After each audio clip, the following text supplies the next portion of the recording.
Do you have the X factor? That je ne sais quoi, gravitas, executive presence that most influential people seem to have? My guest today says that you don't even need that there's something better than all those things when it comes to being an influencer in the truest sense of what that means. And that's what we're here to find out.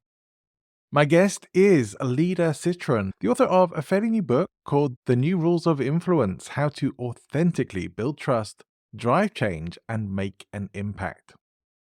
So you can imagine I was excited to talk with Lida when I realized that we have a great deal of crossover.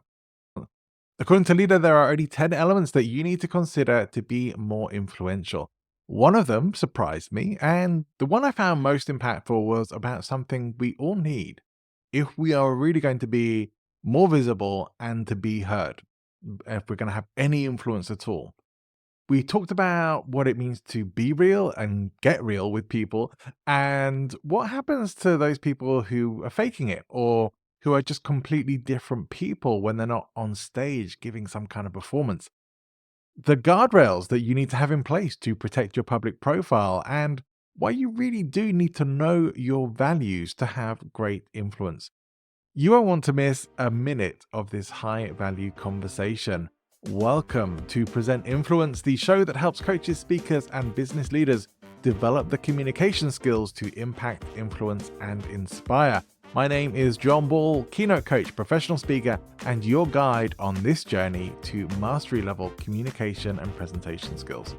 My mission is to provide professional communicators like you with everything you need to maximize your impact, connect with audiences, and present with influence. Follow the show on your favorite podcast app for weekly episodes and interviews with influence experts. Lida, I'd like to say, first of all, welcome to Present Influence. I have been looking forward to speaking to you, and you speak and write on one of my favorite subjects, which is influence. And it's even in the title of this show. So it's definitely the right audience, I think, for you to be a guest for. And you even have a perfect name for, I was thinking, well, a perfect name for driving change, Lida Citroen. That's awesome. It wasn't planned, but I'm going to use that. We're primarily here to talk about your book today, which is the new rules for influence, the 10 new rules for influence. And it's fascinating to me that this is a book that needed to exist in the first place, because like, well, what were the old rules for influence that you felt needed to change? Yeah, and thank you so much, John, for having me. I love this topic. I love what you're focusing on. And really what I tried to do with the new rules of influence is support a need in the market that I didn't see was being met. So there's all these wonderful courses and literary guides that have been institutions in our corporate upbringing and all and how we work today. But they tended to not relate to an audience I thought was missing some practical advice and a place for them. So I'll give you an example. Traditional influence is built on this model of executive presence. Mm-hmm. And when we think of executive presence and we look at all the literature and all the writing, I've taken the courses, I've taught executive presence. It focuses on three main pillars, right? There's image, you have to look a certain way. There's communication, you have to speak a certain way. And there's this thing called gravitas, which studies show people say is very important, especially hiring managers and human resource professionals say gravitas is really important to becoming a leader. We see it, we know it, but we can't teach it. That's fun. So I'm telling you something is important, but I can't tell you how to get it. And I always struggled with that. And I just thought there's something needed that's a little more practical, a little more gritty, and a little more real. And that's why I tackled a different way of thinking about influence in this book. Let's keep on defining our terms, though, because that's a really helpful thing. And I'm really glad you explained the executive presence part there as well. When we're talking about influence, in what capacity are we talking about it? What kind of influence is this that we're going for? I define it as any kind of influence, right? You want to have more sway when you offer an idea in a meeting with your team. You want to advocate for a position that the company should take with your boss, or you want to influence a need not being met in a community. And it could be a community you don't come from, which is what's interesting. It could be political influence. It could be social justice influence. It could be corporate influence. But really, when you think of what influence is, and you know this better than most, it's the ability to sway or affect a decision, to take a vision, an idea, and then championing for that and have people actually listen to you and take you seriously. So it can be as small as I just want to be more visible in my company. I want to have more of a say, or I want to start a movement that changes the world and everything in between. Are there some kind of popular names who you would say are good examples of this? I think the classic influence, when we think of the old model, we think of corporate leaders, we think of politicians, right, who come to the microphone, dress the right way with the right messages, and they have that gravitas thing, right, that charisma, that je ne sais quoi, that is just so compelling. But then we look at people, and I use the example in the book of Greta Thunberg. At age 15, sits in front of Swedish parliament and advocates for climate change. 15 years old. She didn't sound suave and polished. She had a good message and it was thought through. She didn't have the right outfit on. She wasn't dressed the right way. And I don't know that she has gravitas. She was a young woman who had an idea that she was deeply passionate about, and she took it as far as she could, and she still advocates for it. So I think we look at something like that and say, wait a minute, somebody like that can have influence. What does that mean for me? And when we look around companies today, I know in my experience, and you do a lot of this work too, I am seeing CEOs yield less influence than somebody more junior. That there's a person in the back of the room who shares an idea and heads turn. Wait a minute, influence is coming from different corners now, and that's really cool. Can we reclaim the word influencer, or has it been ruined for all of us? It certainly hasn't been ruined. I don't think it's like some of the other words that are going to be challenged, or maybe the next generation has to redefine. I just think we need to embrace it. And I know a lot of people who read the book and reached out to me are people who say, I describe myself as an introvert, or I'm really pretty shy. And I never thought that I could share an idea. I just waited for someone else to share that idea. So you're saying I could have influence? Yes, you can have influence. We need you to have influence. We can't just keep hearing from the same voices. I do definitely want to take a look at some of these rules. But before we do, were there more than 10? How many rules could there have been? This could be volume 1, right? No, I'm Right. kidding. There's 10 volumes. I worked with my publisher on that because it just kept coming. And I think this is a starting place. I think it's a good starting place for 99.9% of us. Could you add rules in that work for you? Absolutely. But I picked 10 because I thought phone numbers are in 10. 10 can be somewhat digestible. And then by breaking those 10 rules or grouping them into 4 key sections to help the reader understand how the rules apply to certain aspects of building influence, that kind of chunked it down to make it a little more manageable.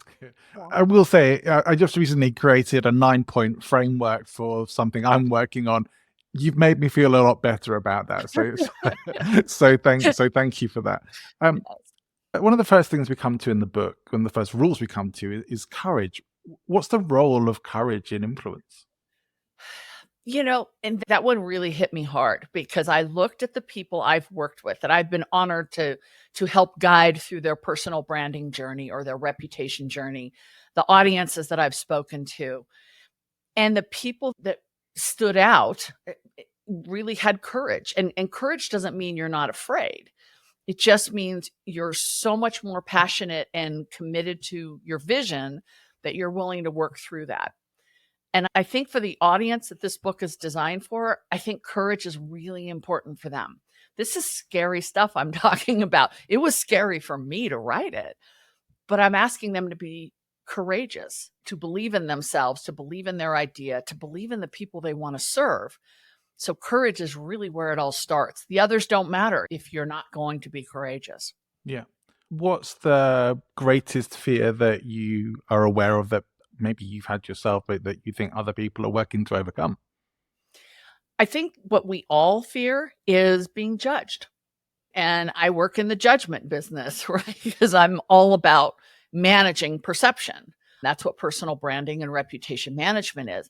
But in this case, there are so many people who will sit on an idea thinking someone else will share it. Or if I share it and then it's not a good idea, people are going to laugh at me or think less of me. So they hold on to these ideas, or they hold on to not calling out when they see something that's wrong in their community or their company. And we can't have that anymore. That's not what's going to move us as a society forward. And that's not what's going to help us individually grow. Yes, we will be judged. It's a fact. You judge me, I judge you. Your listeners are judging. Do they like the sound of my voice? Do I sound interesting enough? Where does my name come from? There's all these judgments that happen without us even thinking about it. So Mm. I acknowledge, just know they will judge you and be courageous. It's just going to happen. Let's look Yeah. at the worst fear and work through it. You begin some of the content of the book with asking people to get in touch with their why. Is that the reason for that? Because of the relation to needing to have that to find the courage? You certainly need to understand why you want to have courage. And what I talk about a lot is people can want to have influence because they want money. And I'm not opposed to money. Money's great, but that's not the point of what we're talking about. If you want to have influence because to you it means yielding more power, power for what? Power to drive change or power to soothe your ego? So, really, the first section is before you read any more of the book, be really clear about why you want to influence these conversations. And that's why the first three rules are anchored into that. Then we talk about who, and then we talk about where and how you want to influence. But you can't pass go if you don't know why you want to influence. It's the genesis of everything. It was a very logical structure to the book, which I definitely appreciated. What for you is, if you don't mind sharing, what's the why that drives you? I think my why is I am so deeply committed and unapologetically committed to helping people. I am that person who will help someone wherever they are, however they are. And I do it without judgment for the most part. I try not to judge what I believe is happening. I've committed a large part of my life and my business to serving our military and helping them. I work with women's groups. I believe in helping people. I have so much to give. And there's only so many hours in a day and there's only so many clients. So whatever's left or whatever I can add in to help somebody else, that's really where I see benefit. And writing a book to me is a way to do that.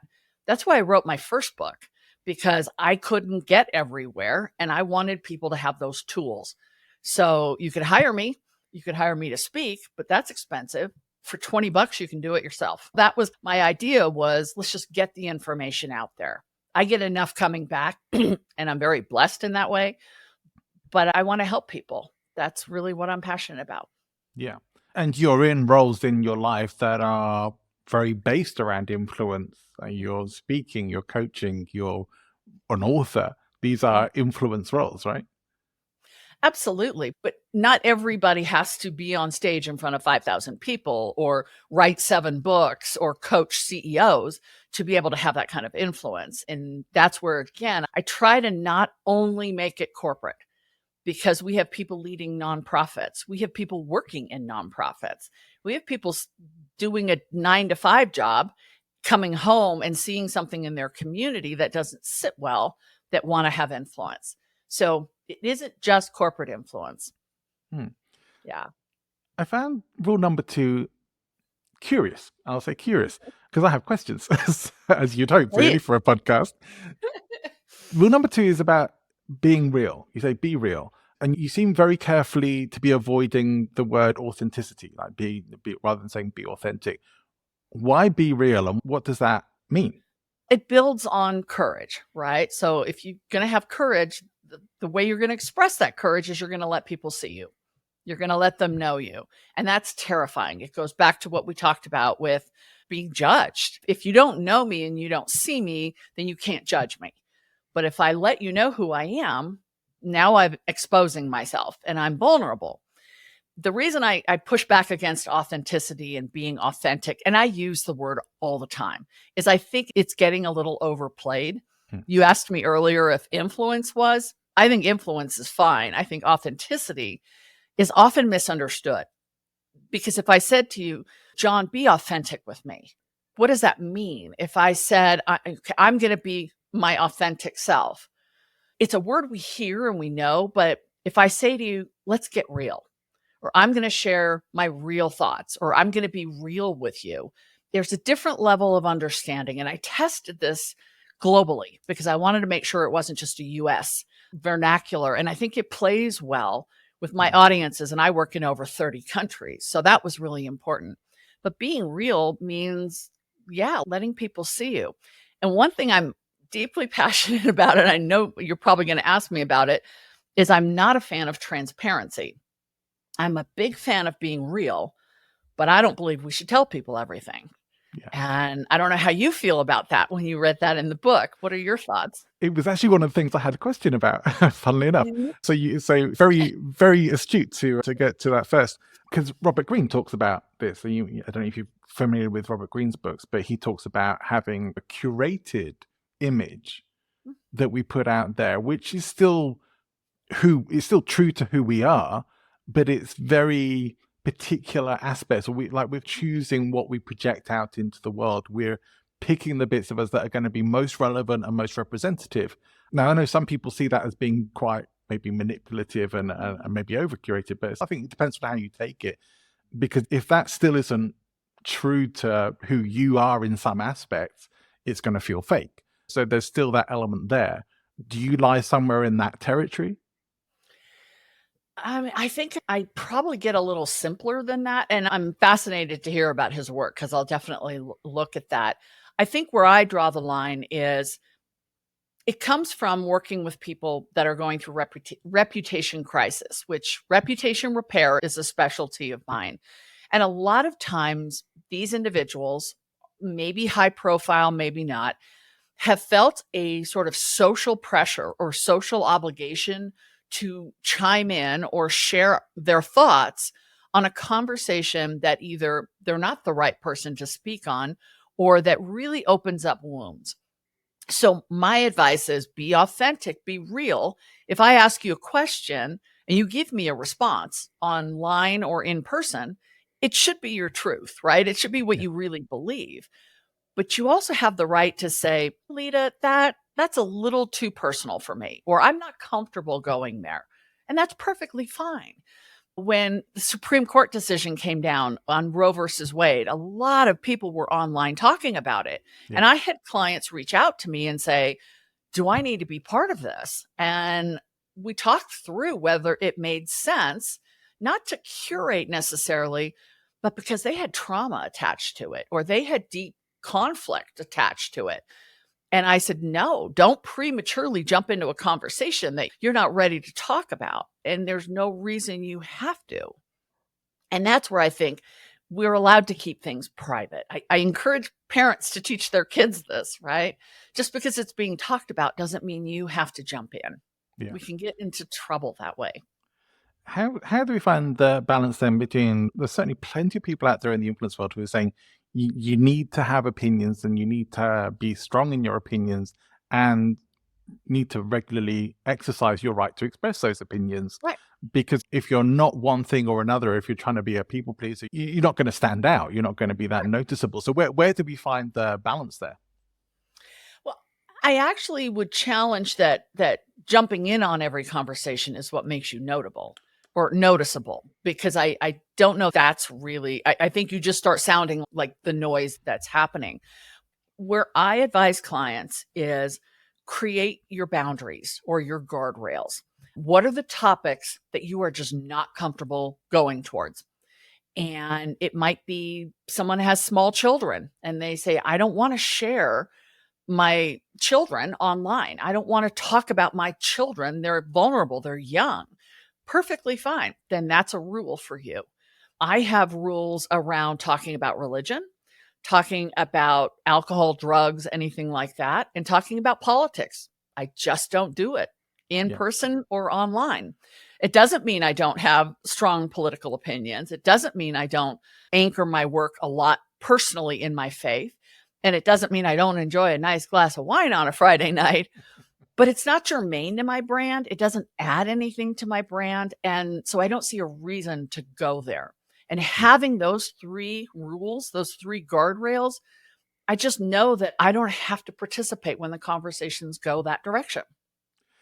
It seems very wise to me. It's actually making me think of a time that I turned down an appearance on a podcast that sounded like a lot of fun, but was to go on primarily to talk about a time that you had broken the law. And I'm thinking, I could do that. Seriously. Seriously. I thought, yeah, it sounds fun. I think I would enjoy the conversation, but I'm really not sure about what that would do for me reputationally, because I would probably end up talking about something really bland that wasn't that interesting, because probably the times that might actually be that more interesting to talk about are ones that I actually wouldn't want to talk about. Was it a law enforcement podcast? I would be. No, I think it was primarily just to talk about that, maybe just to emphasize how much people break the law, or to have fun conversations around that. But just my goodness. reputationally, I thought, oh no, Well, I'm going to steer clear. and that's another fabulous way to think about it, right? Is this going to help me, not just personally, but help me fulfill my mission?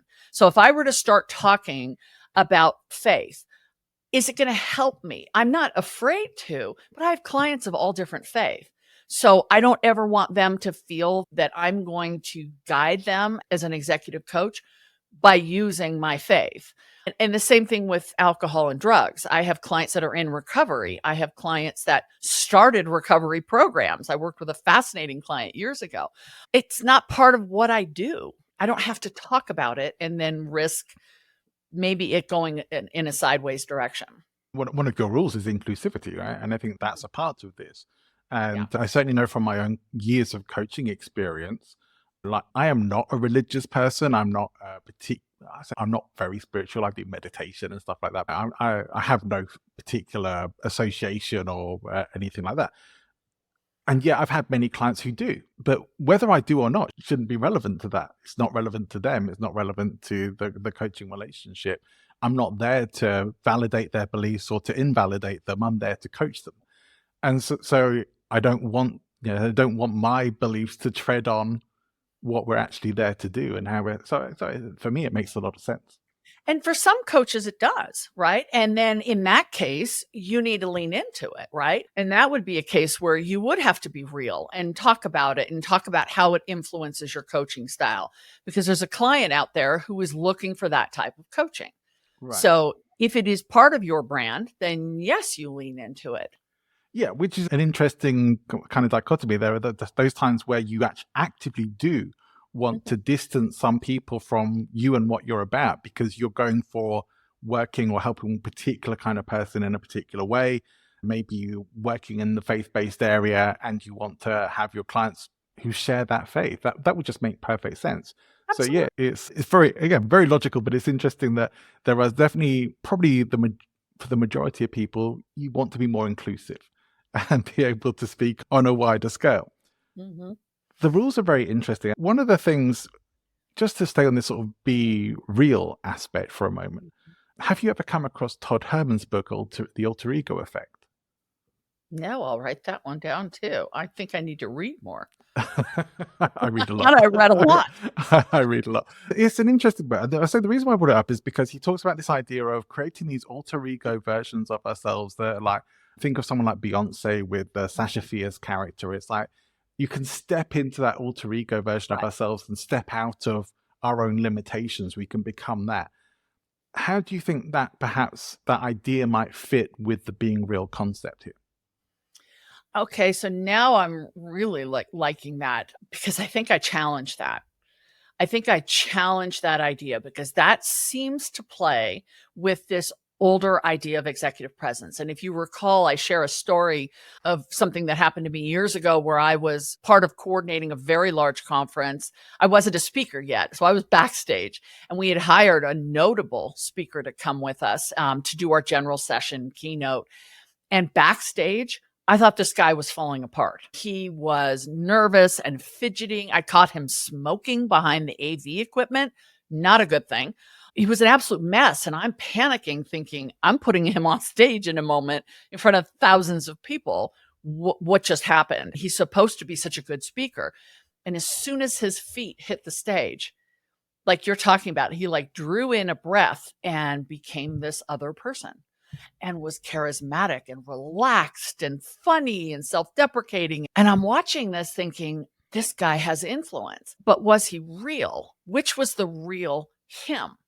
And I grew up in Hollywood, so I've been around the idea of playing other parts, right?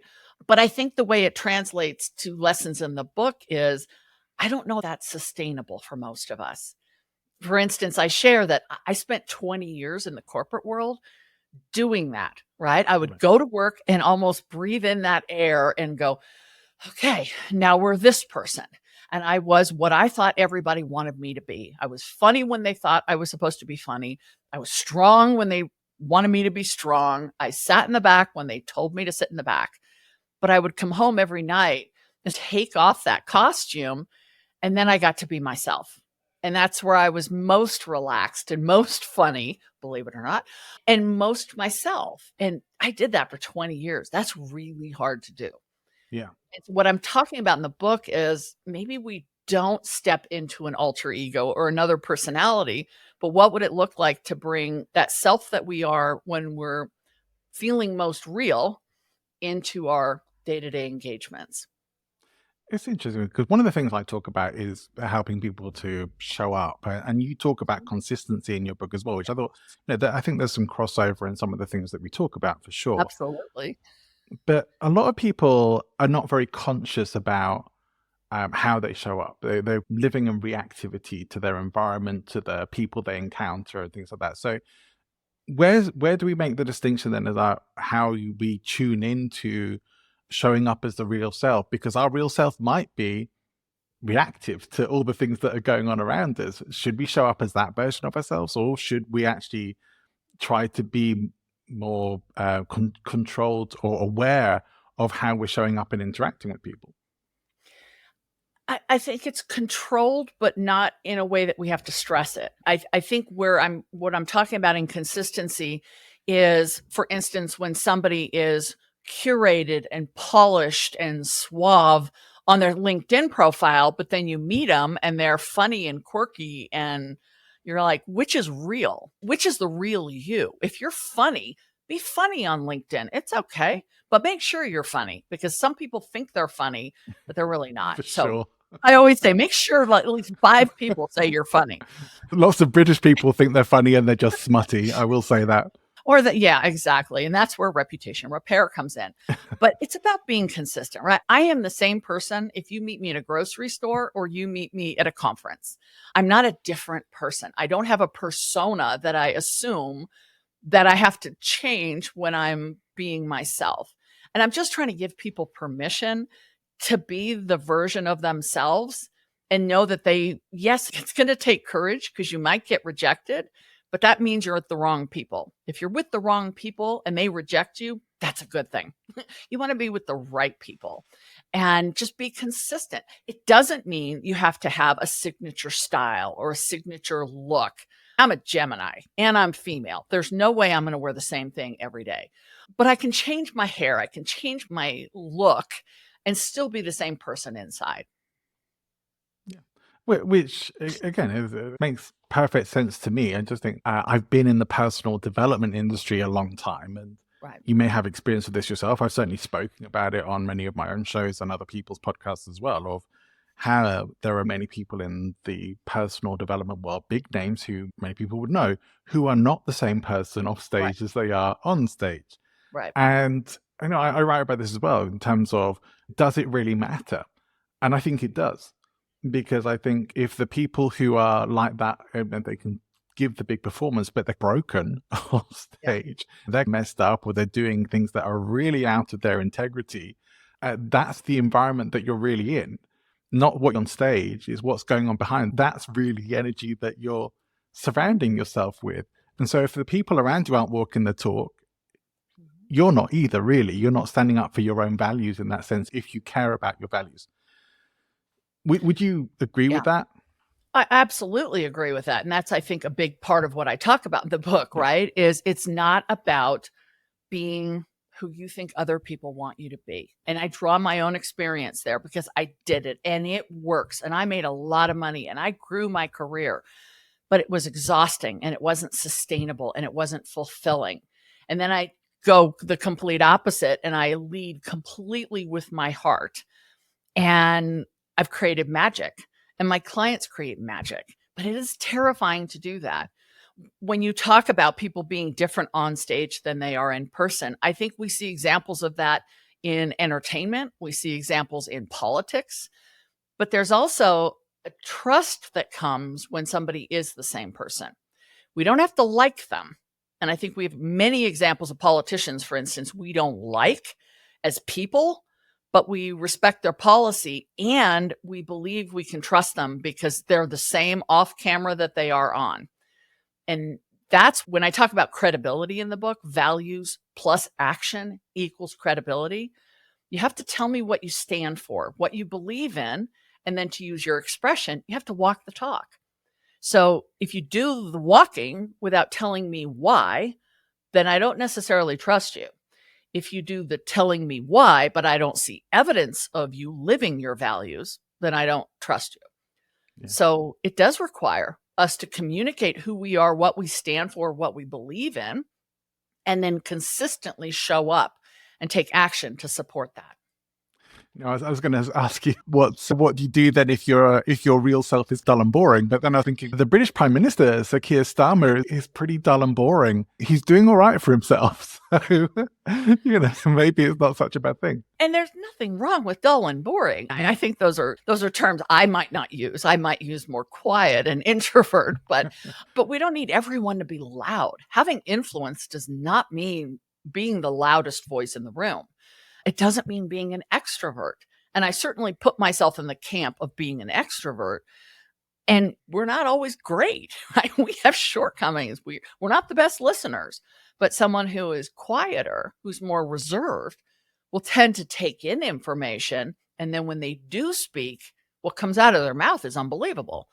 They may not have all that charisma and gravitas and all that, but they're very deliberate and very considerate with what they offer. And that is power. That is absolutely a superpower.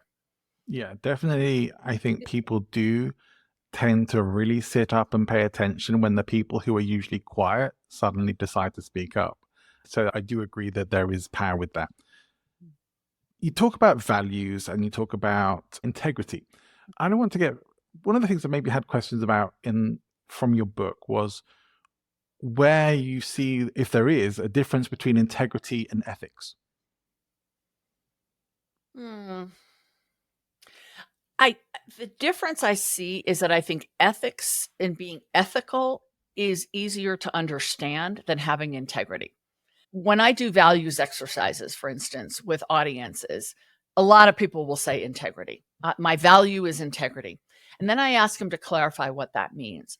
And they look at me like everyone knows what that means. Not everyone knows what that means. And I ask them to peel it back. And what I have found doing this for years is eventually we get to a very different understanding of what integrity means. But upholding an ethical standard, having a moral compass, being an ethical person, I think is a little bit easier to grasp. But are they different dramatically? I guess I haven't thought about that in that way.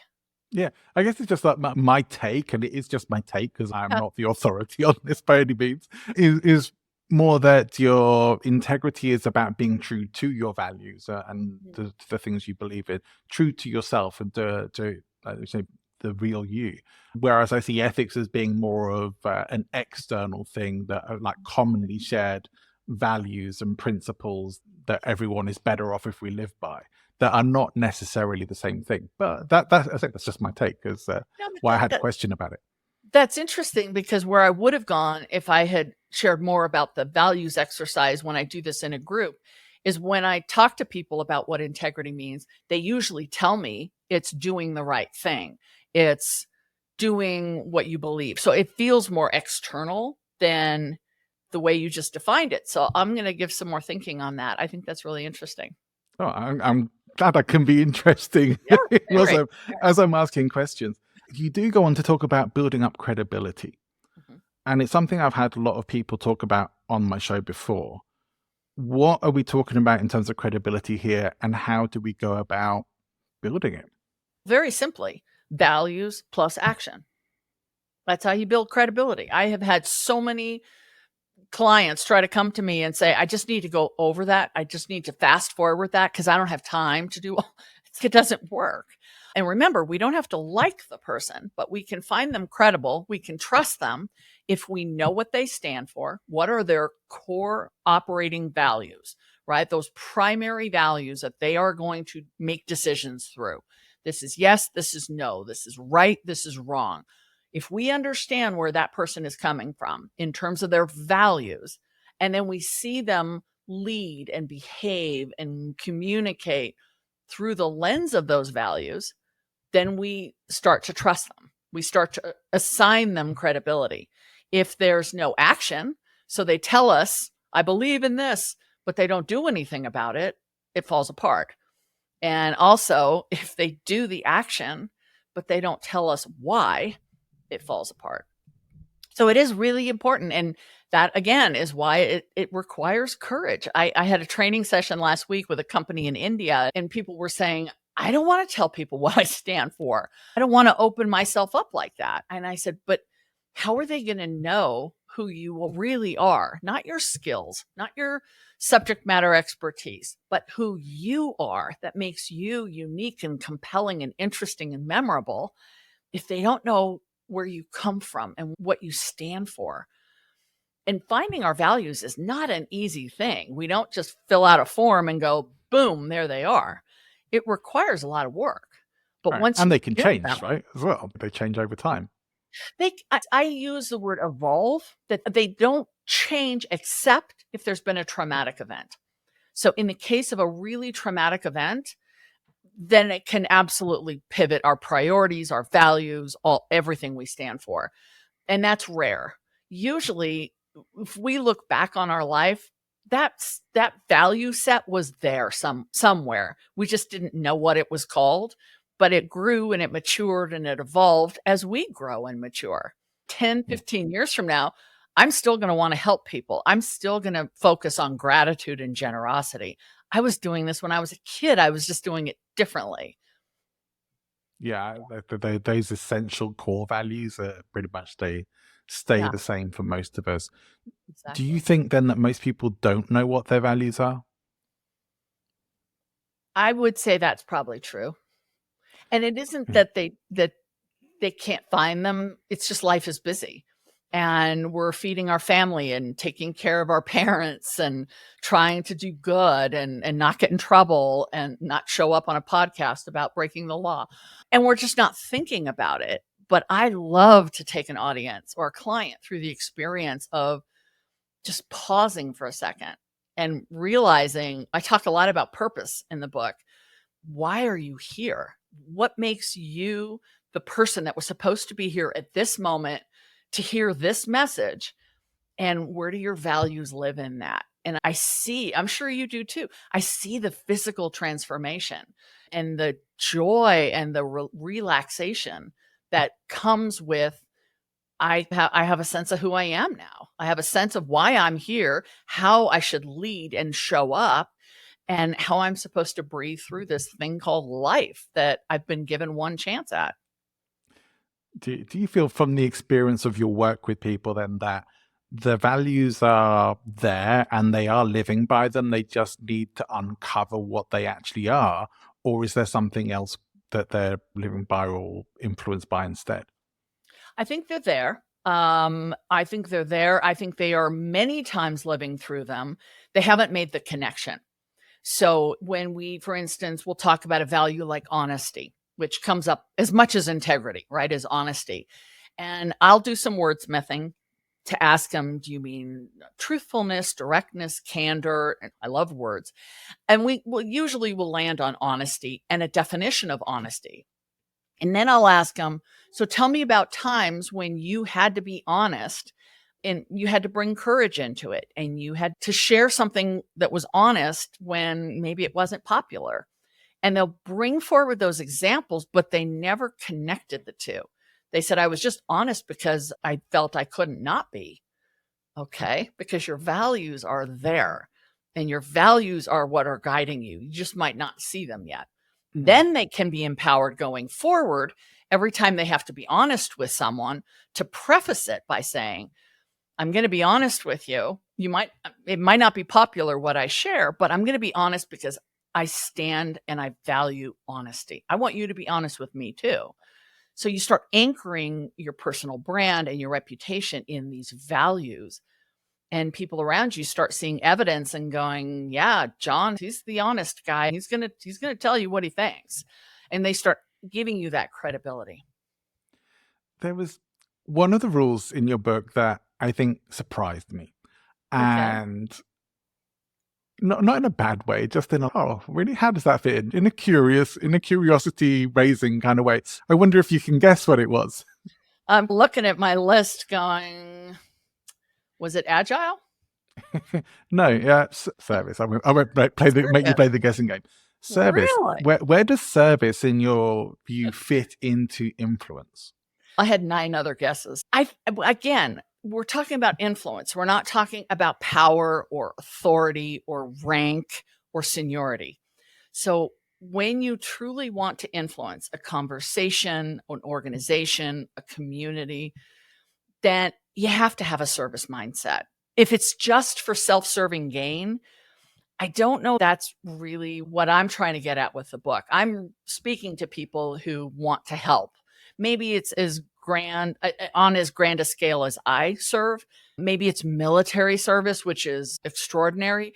Maybe it's mentoring or being a friend to people who need it. But to serve means to lead with more integrity, more realness, more courage, more agility, more consistency. And I think service is paramount. It goes along with inclusivity when it comes to understanding who you want to serve. It's funny, in a world where so many people talk about leadership and influence, that service is probably one of those things that doesn't come up that often. And that was why it maybe took me a bit Okay. by surprise. But one of the people, like historical figures who I most admire and respect, was the Roman Emperor Marcus Aurelius. Hmm. And he is probably a prime example. He's often called the philosopher king. But his whole philosophy was based around servant leadership. And it's a principle that sometimes see making its way back. And that's what this brought me back to as well. I'm thinking, yeah, I see it's something that's been there through the ages, and it comes and it goes. But it's a voice we can only hope to hear more of in the leadership and influence conversations that we have. Probably one of the ones that will be most interesting and maybe least surprising to our audience, to our listener, about influence would be storytelling. Hmm. So many people out there are teaching storytelling, and it's a wonderful area. But let's ask you, why is this in your rules, and what does storytelling mean from your perspective? I think it means a lot of different things. And you're right. It is very much a hot topic, but I think it's good that it's a hot topic because so much information is being shared without being wrapped in a story, and it makes it really hard to learn. We're in an information age. We're being bombarded online, in person. It's coming at us fast and strong. And I know others have found what I have found cross culturally, stories work. I teach a lot of international audiences like you do. We were talking about that a moment ago. And if I share a story that isn't just an American story, I can speak to an audience in India or Israel or Europe because stories are how we learned as children.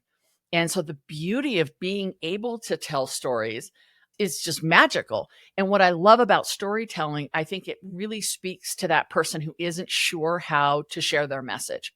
So for instance, I talk about the origin story in the book. Where do you come from? What is your origin story? And how does that make you who you are? There's beauty in that. And that's unique to you. Did you grow up in a challenging environment? Did you grow up in a very comfortable environment? How did that influence how you want to lead today and how you want to serve other people? So, whether you're communicating large sets of data or you're trying to build rapport with an audience, stories are how we do that. I can share methodology, I can teach the steps, but the second I tell a story, that's what people come up to me after a program and say, I love when you talked about that woman and what happened to her. Gosh, I could relate to that. It doesn't even have to be their story or something they've experienced, but we put ourselves in the position of the person that the story is about. And like Donald Miller said in his Story Brand book, which if you haven't read that one, that's fabulous. The hero of the story should always be the other person. So when you can think about storytelling that way, that really dovetails beautifully into influence. Yeah. What for you then? What are some of the best elements of good storytelling? A good story always has an opening, a middle, and an end, right? There's a structure to a story. And when I teach storytelling with clients, I say we focus on all three because I've seen people tell a story and it's wrapped and I'm brought in and I'm hanging on every word. And then the supporting points are there and then they just end. They'll say, that's all I've got. Wait a minute. You had me in this story. You've got to tie it up with a bow. So I think a good story has all three elements and they're thought through. If I'm telling a story with a coaching client or on stage, because I know a lot of your listeners do this kind of work too, I'm going to think about, am I going to open the story with something that's shocking or something that's sad? How am I going to draw them into the story? And then what's the point of the story? What are the supporting points that I'm going to unpack? And how am I going to close that up? And that's what makes a story work. What makes it work from the stage? Like when you're on the stage telling a story, what makes your stories work from the stage? Practice for sure. I can always tell when I'm telling a story that I haven't thought through and I'm like, where am I going with this? Like I got caught up in a moment and I'm down a rabbit hole and I don't know what to do. So what makes them work is definitely thinking them through, thinking those three steps through. Whenever I write out a new program or a new speech, I always look at it and wonder, where am I going to embed the stories? Because the stories really punctuate a message, they illustrate, they give an example. I even suggest including a small story in an elevator pitch because we can remember stories. I may not remember your job title or what company you work for, but if you tell me a story about what it looks like to do what you do, I'm going to remember that. So the stories that work from the stage, I think there's a little bit of not theatrics, but you have to deliver the story the right way. So if there's suspense, you don't rush through it. You actually let your audience take that silence in, build the anticipation, and then you help them understand the outcome. So I enjoy that part because that to me is really getting the message to stick. One of the things I think is very important, we've already touched on it earlier on in our conversation, but you certainly really hit it home in the book, is about being visible. And I just wonder, as we start to draw our conversation to a close, as much fun as it's been, we can't Oh, go on forever. So as we start to do that, what's the importance of, let's go recap what the importance is of being visible and maybe some advice that you can give to our listener for how they can start to step up and be visible today. absolutely. I'll tell a very quick story. Years ago, I worked for an organization. I was part of the senior leadership team, and we had a board of directors.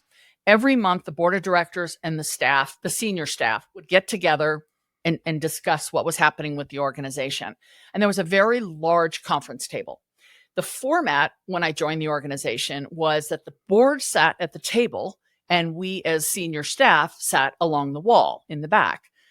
And I did this for months. I watched this, and sometimes from the back, we would have to share because we were reporting on our department. But it struck me, why am I sitting at the back of the room when there's a whole big table and there's plenty of seats open? And I sat at the table one time, and as the board filtered in and my boss filtered in, they looked at me like, what are you doing? Nobody really said anything. They were just surprised that I was not sitting at the back of the room with the staff. And then I did it again the second time. And the second month, I actually said something while I was sitting at the table. The third month I did it, one of my colleagues joined me. The fourth month, that colleague said something. So I think if we're in the back of the room all the time, or we're hiding or just sitting on our ideas because we think someone else will say it, someone else might say it, but then they get credit for it. And maybe their idea is not as fleshed out as yours. Maybe it's not as good as yours. Maybe you bring a voice to that conversation that is going to be missing if someone else shares that idea. So I think being visible means, again, having the courage to sit at the table, to raise your hand and say, I don't think that is a good idea for our team or our company or our community, or here's a different way we could look at it. That takes a lot of courage to do that. But if we're not visible, if we don't see you, if you make a LinkedIn profile and then just wait for people to reach out to you, that's not the point. The point is to take those chances, get involved in the conversation. Yeah, you might be wrong sometime. We all are. We're human beings. We're going to make mistakes. But what if you are the right person that is supposed to carry that idea forward and you don't say anything? What a missed opportunity. So I encourage people to just start small, right? It could be offering an idea in a meeting, and think about the idea ahead of time. Really plan it. Maybe it's sitting at the big kids table instead of against the wall. Maybe it's asking for someone else to be in the meeting that isn't represented in that group. Just small steps. It doesn't have to be big swings, but we have to see you in order to be influenced by you. I love that. And certainly many of the clients I work with, particularly the introverts, and to be honest, many of the female clients I work with as well, will Absolutely. often talk about not feeling visible, not feeling heard in these kinds of situations. And you're really giving like the encouragement and permission to step up and be Mhm. seen, be heard, and Yeah. not just leave it for the loud voices, as you say, not just leave it for the extroverts to be the ones who are always leading the charge. And we can step up and keep going and be okay with it not always being perfect or right. We have to take those risks to get out there. I do think the 10 rules in your book applied together are genuinely transformational for people. If those are implemented, they're transformational. It could completely turn a person's life and career around in very positive ways. So I really like what you bring to the table. Your book is now available for people to buy, is that right? Oh, yes. It was launched at the end of August. It's available audiobook, ebook, Amazon, wherever books are sold internationally. It's doing really well internationally, which makes my heart happy because I really want any underrepresented voice, any marginalized voice. You mentioned women.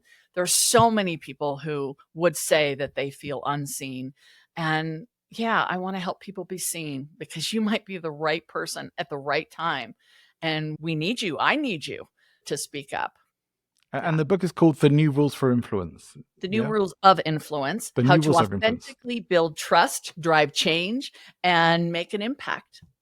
Yeah. Fantastic. I certainly would encourage anyone to go and check that out. I'm a big audiobook person. Certainly, I've read the physical copy. I might well go and check out the audiobook because I love that. Is it you reading or did you get someone else to do it? No, my publisher walked me through what the process was if I were to record it. And yeah, that sounds like a hot mess. So they do have, it was a professional narrator. She did a fabulous job. And I'm listening to the audiobook as well because it's interesting to hear someone else tell your stories. But I guess that's how it works today. Does it feel like a level of detachment from this? Oh, that's interesting. Oh, wait, I said that.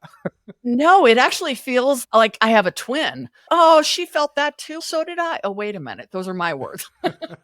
There's not another person. She's just reading them, but she did a really good job reading them and putting the emphasis where the emphasis should be. Yeah. Well, that's always very important. Mhm. When it comes, certainly our listener can go and find out more about you from your book, and I do encourage it. I did enjoy your book very much. Thank you. Where else should our listener go if they would like to check you out more? I'm pretty much on every social platform. My website is Lida 360, Lida 360. I'm on Instagram, YouTube, LinkedIn is my big platform. And yeah, I'm sharing a lot of information online. It doesn't cost anything. I'm putting it out there because I'll just make more. This has been a wonderfully high value conversation, Lida. I really appreciate you coming on and being our guest on the show. And thank you for appearing on Present Influence. Thank you. I love what you're doing. Keep at it. Keep teaching influence. And it's been my honor. Thank you.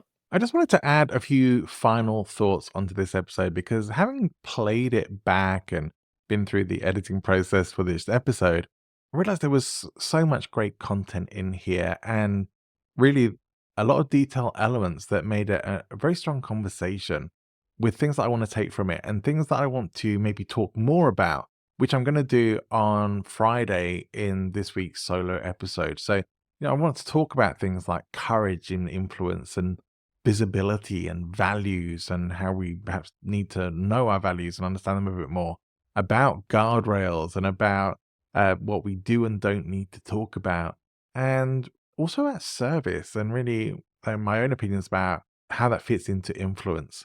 So I hope you'll join me on Friday for another episode, which is just going to be me by myself pondering on some of the things that we've been talking about today and doing a little personal deep dive into some of those areas, and that you've enjoyed this episode with Lida. I am busy revamping the Present Influence website. I do hope you'll go and check it out. If you haven't done so already, get yourself a copy of my free download to help you be able to get more influence, more leads, more following through being a podcast guest.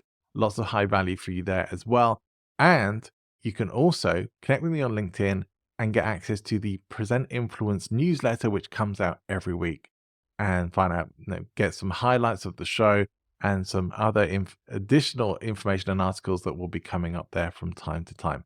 Hope to see you there, and I'll see you Friday. And next week, I have a really fun guest for you, and we're going to be talking about utilizing humor in your sales and marketing, whatever kind of business you're in, because it's so hard to stand out. And right now, one of the top ways to be able to stand out online and have your presence be noticed and to have greater influence is to utilize humor. As speakers, we know that being able to add humor and a touch of comedy into our presentations is really helpful and very influential with audiences as well. So we're going to be talking about that. Do join us for that. You won't want to miss it. And you're going to find out how you could add humor into your sales and marketing processes if that is something that you would like to do. So join me next week for that with my guest Adam Hunt from White Label. In the meantime, wherever you're going, whatever you're doing, have an amazing rest of your day. See you soon.